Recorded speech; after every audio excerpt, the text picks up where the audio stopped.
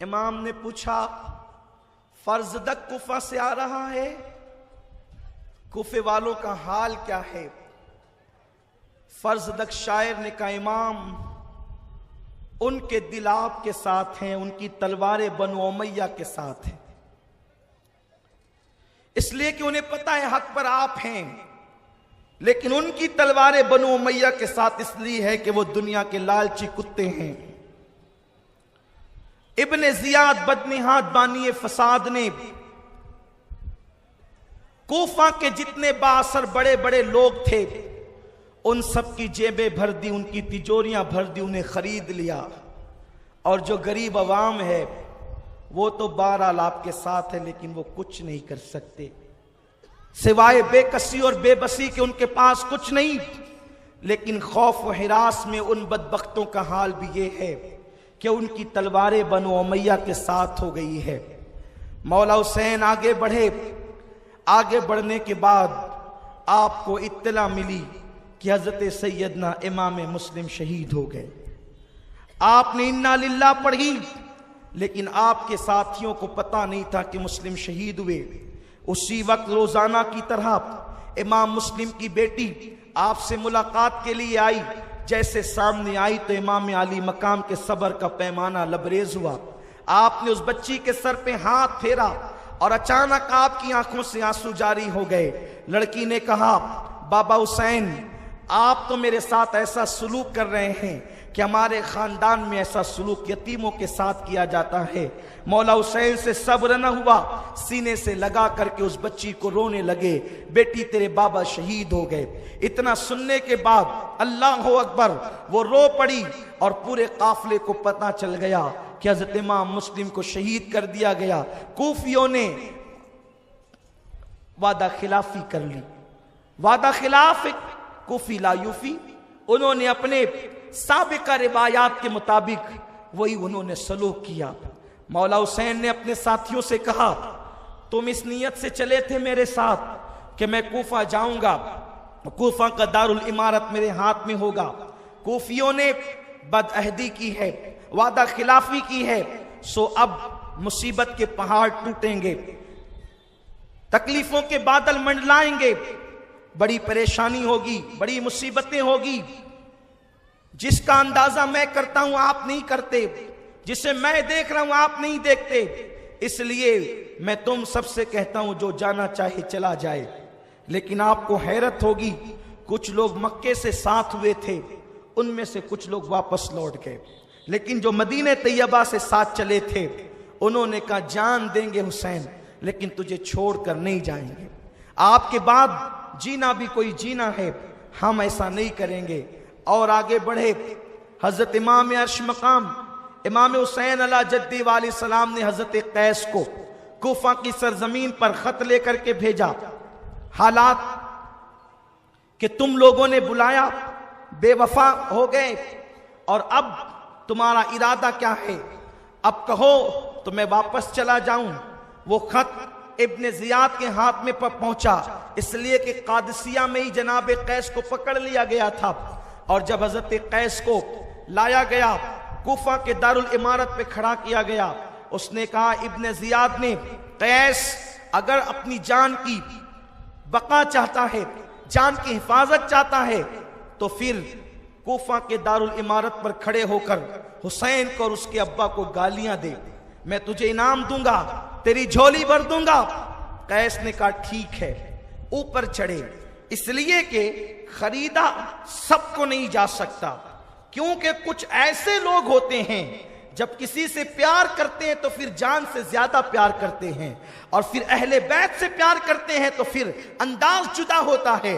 اس لیے کہ مومنوں کی شان یہ ہے کہ وہ رسول اللہ کی گلی کے کتے سے بھی محبت کرتے ہیں۔ جب وہ نبی کے گلی کے کتے سے پیار کرتے ہیں تو پھر وہ نبی کی اولاد سے کتنا پیار کرتے ہوں گے۔ حضرت قیس دارالامارت پر گئے، آپ نے خطبہ پڑھا اور فرمایا لوگو حسین ابن علی وہ ذات ہے کہ روئے زمین پر اس وقت ان سے افضل کوئی ذات نہیں، اور یہ ابن مرجانہ خبیث ابن زیاد بانی فساد اس نے تمہیں ورغلا رکھا ہے۔ لوگوں آنکھیں کھولو، تم نے خطوط بھیجے، تم نے ابن رسول کو بلایا، تم نے دعوت دی، مہمان بنایا، اور تم کیا کر رہے ہو؟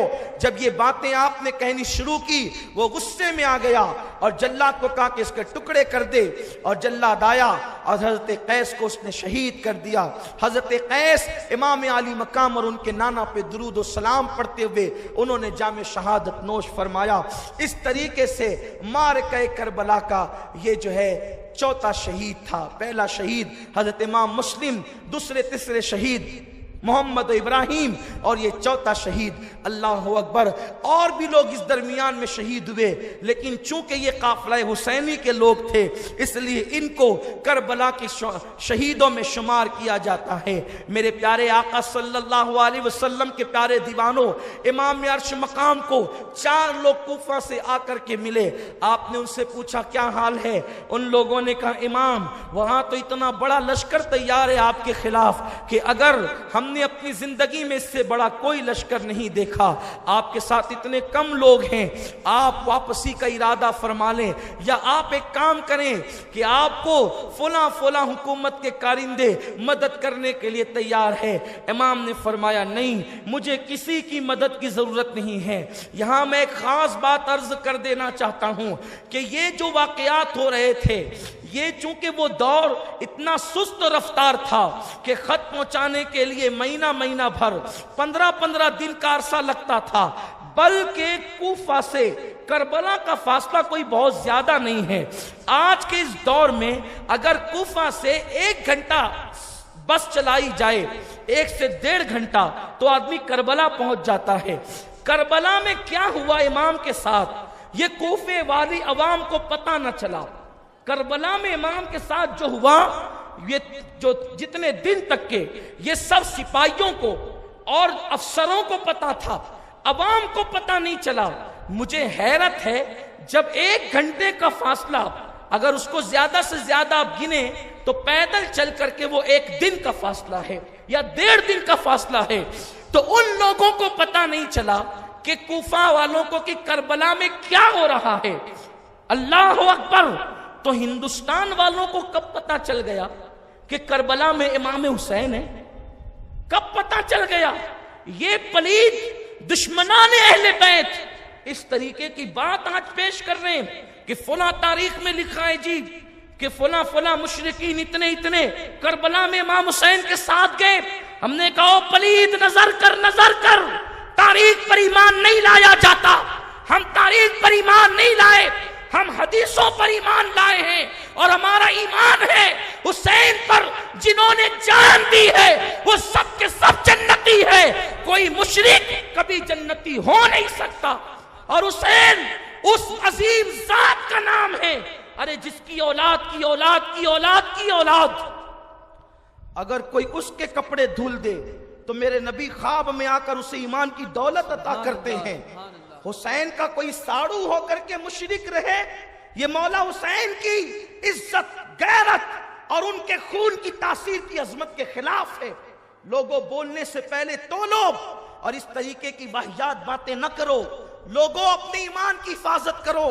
کل تمہیں امام حسین کو بھی منہ دکھانا ہے، کل تمہیں سیدہ زہرا کو بھی منہ دکھانا ہے، اس لیے اخبار کے حوالوں پر کتابیں نہیں لکھی جاتی۔